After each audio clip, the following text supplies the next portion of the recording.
Hola amigos, bien o no, saludos desde Medellín. Hoy otra cosa para practicar nuestra pronunciación y también un poco cambiar el tema.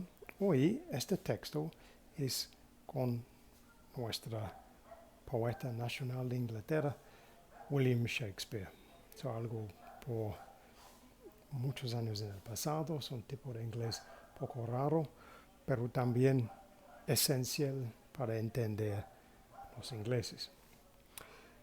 Y también tengo una razón personal para compartir porque hoy vamos a leer este texto específico, pero yo voy a continuar estos en inglés. Okay, so hello again. Here we are today. We're going to read a bit of Shakespeare. Now, clearly, to understand English, we can't omit Shakespeare because he is our national poet after all, and really without him we don't really have an English in the way that our language is, so it's important to look at some of it. You might say, okay, so why this particular piece, this particular speech? Well, there's a personal reason for this, which I'm going to share with you. This speech is taken from Shakespeare's Henry IV, Part 1. And it's a famous soliloquy from Prince Hal, who eventually becomes Henry V, if you know the story. It's a famous soliloquy. This particular text I studied nearly 40 years ago as part of my school leaving exam in English.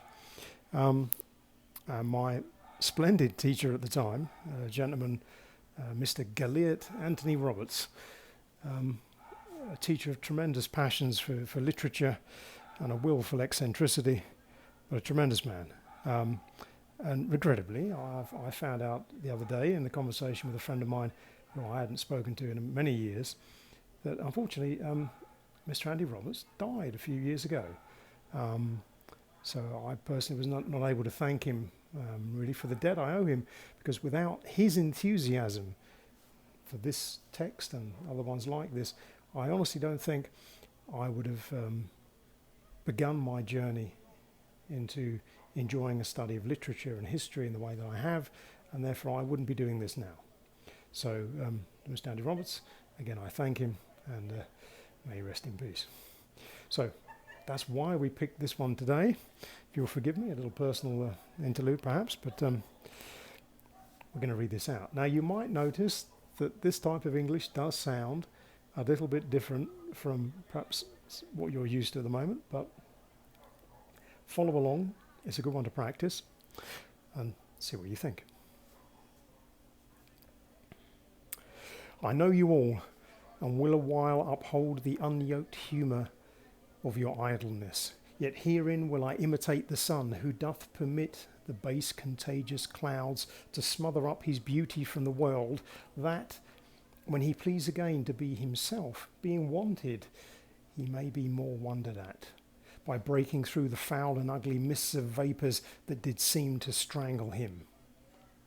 If all the year were playing holidays, to sport would be as tedious as to work, but when they seldom come, they wished for come, and nothing pleaseth but rare accidents.